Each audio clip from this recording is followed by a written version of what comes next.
saudara kekasih di dalam nama Yesus, kembali berjumpa dengan saya dalam channel Aldo Setia. Kiranya kita semuanya dalam perlindungan Tuhan. Baik saudara kasih, sebelum kita memulai acara kita, mari kita bersatu dalam doa. Bapa kami yang di dalam surga, terima kasih Tuhan. Kami bersyukur buat hari yang indah yang Kau berikan bagi kami pada hari ini. Bapa, sebentar kami akan mendengarkan firman-Mu. Urapi hamba-Mu yang menaburkan firman-Mu. Urapi juga para pendengar Tuhan, supaya semuanya kami boleh diberkati. Di dalam nama Yesus kami berdoa. Syukur, haleluya, amin. Baik saudara kekasih di dalam nama Yesus, pada kesempatan sekali ini saya akan menyampaikan bagi kita yaitu mengenai firman Tuhan. Mari bertekun mengikut Tuhan. Saudara kasih di dalam nama Yesus, kenapa kita harus bertekun mengikut Tuhan? Karena firman Tuhan berkata, orang yang bertahan sampai pada kesudahannya, itulah yang akan selamat. Saudara kasih di dalam nama Yesus, saya akan bacakan saudara kasih Matius 24 ayat 12-13. Dan karena makin bertambahnya kedurhakaan, maka kasih kebanyakan orang menjadi dingin. Tetapi orang yang bertahan sampai pada kesudahannya akan selamat. Saudara kekasih di dalam nama Yesus, firman Tuhan berkata bagi kita, pada akhir zaman ini makin bertambah kedurhakaan. Durhaka kepada Tuhan, durhaka kepada orang tua. Saudara kasih di dalam nama Yesus, itu akibat roh-roh akhir zaman. Mari kita jangan mau dipengaruhi oleh roh akhir zaman ini, saudaraku. Mari kita mengasihi Tuhan lebih lagi. Dikatakannya di sini, saudaraku, tetapi orang yang bertahan sampai pada kesudahannya akan selamat. Jadi perlu kita bertahan.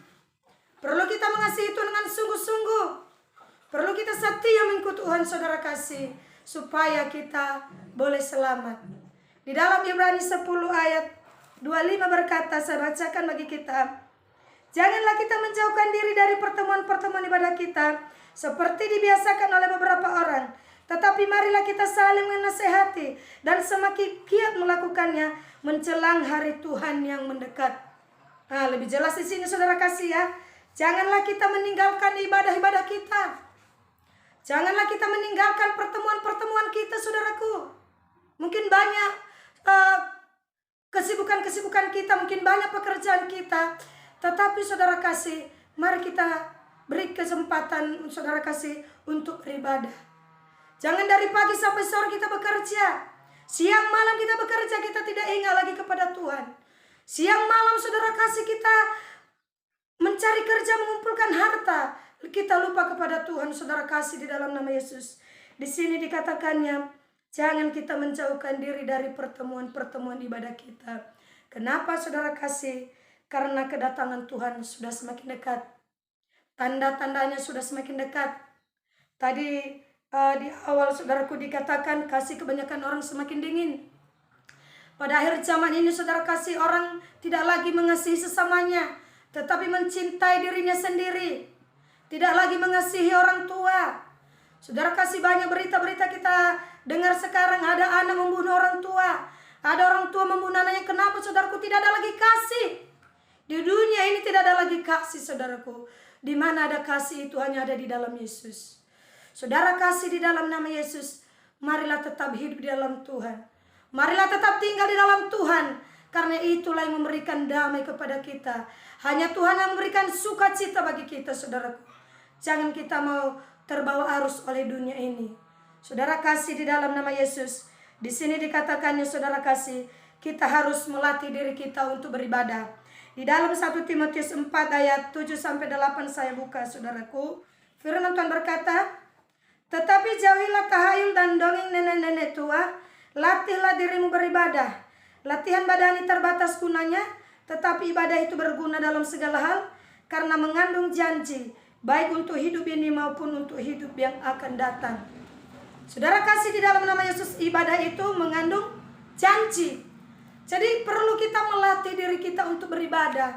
Kenapa? Kadang-kadang saudaraku ya, tubuh kita ini capek. Kadang-kadang badan kita ini maunya tidur, maunya bermalas-malas.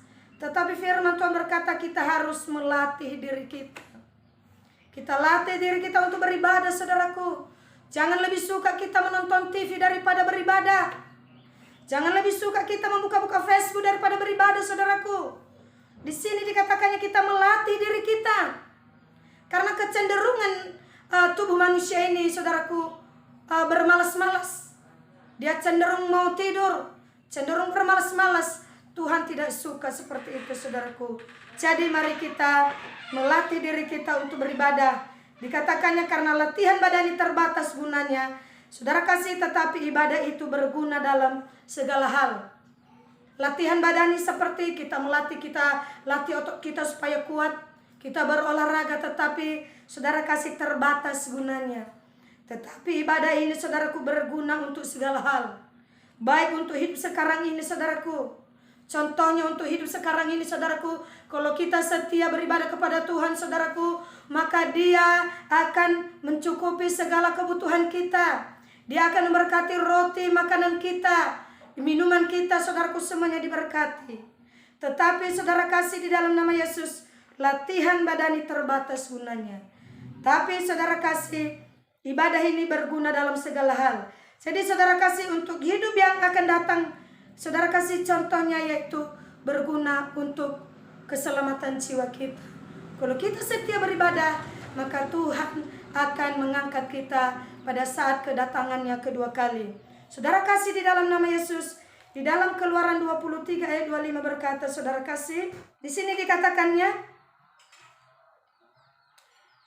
tetapi kamu harus beribadah kepada Tuhan Allahmu, maka Ia akan memberkati roti makananmu dan air minumanmu, dan aku akan menjauhkan penyakit dari tengah-tengahmu. Nah, ini gunanya kita beribadah kepada Tuhan. Tuhan akan memberkati roti makanan kita dan memberkati air minuman kita, dan menjauhkan segala penyakit dari tengah-tengah kita. Itulah janji Tuhan, saudaraku. Makanya jangan malas beribadah. Jangan lebih suka pergi ke pesta daripada suka ke gereja, saudaraku. Saudara kasih, di dalam nama Yesus, mari kita melatih diri kita beribadah. Yang berikutnya, saudara kasih, di dalam Ibrani 10 ayat 38 berkata di sini, tetapi orang yang benar akan hidup oleh iman, dan apabila ia mengundurkan diri, maka aku tidak berkenan kepadanya. Saudara kekasih, di dalam nama Yesus, kita harus setia mengikut Tuhan. Kita harus hidup oleh iman. Jangan kita mengundurkan diri. Jangan kita meninggalkan Tuhan, saudaraku. Karena kalau kita mengundurkan diri, saudaraku, Tuhan tidak berkenan kepada kita. Mari kita setia mengikut Tuhan. Saudara kasih, walaupun itu capek, walaupun itu banyak masalah, saudara kasih, mari saudara kasih, setia kita mengikut Tuhan. Saudara kasih, ayat yang terakhir di dalam 1 Korintus 2 ayat 9 berkata, saudaraku, tetapi seperti ada yang tertulis, apa yang tidak pernah dilihat oleh mata, dan tidak pernah didengar oleh telinga, dan tidak pernah timbul di dalam hati manusia, semua yang disediakan Allah untuk mereka yang mengasihi Dia. Saudara kasih, di dalam nama Yesus, kalau kita setia mengikut Tuhan, di sini dikatakannya, Dia akan mencukupkan segala kebutuhan kita. Bahkan apa yang tidak pernah kita lihat, apa yang tidak pernah kita dengar, dikatakannya, apa yang tidak pernah timbul dari hati kita, semuanya Tuhan sediakan bagi kita. Jadi saudara kasih, jangan pernah ragu, jangan pernah bimbang mengikut Tuhan, saudaraku. Inilah jaminannya bagi kita. 1 Korintus 2 ayat 9 berkata, apa yang tidak pernah dilihat oleh mata, apa yang tidak pernah didengar oleh telinga, dan tidak pernah timbul di dalam hati manusia, semuanya disediakan Allah bagi mereka yang mengasihi Dia.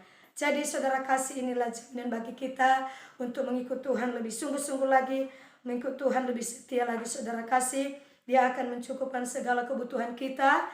Dia akan memberkati roti makanan kita, Dia akan memberkati minuman kita, dan menjauhkan segala penyakit. Di dalam dunia ini banyak virus-virus penyakit, tetapi orang-orang yang berlindung kepadanya, saudara kasih, akan dilindungi oleh Tuhan. Kita tidak akan kena virus-virus apapun itu. Jangan pernah takut. Apapun yang akan datang di dunia ini, saudaraku, jangan pernah takut. Sebab Tuhanlah perlindungan kita.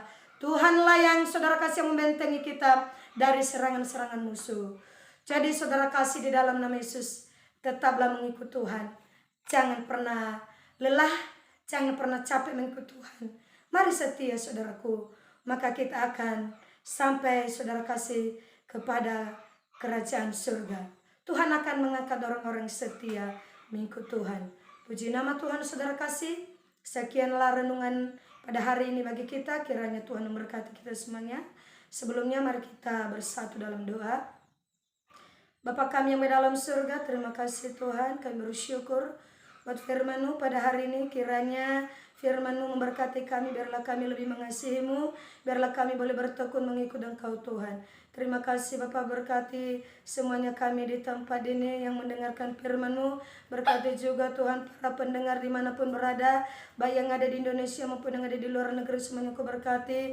Bapa yang punya pergumulan Tuhan, Kau berikan jalan keluar. Yang sakit yang Kau sembuhkan, yang terikat dibebaskan.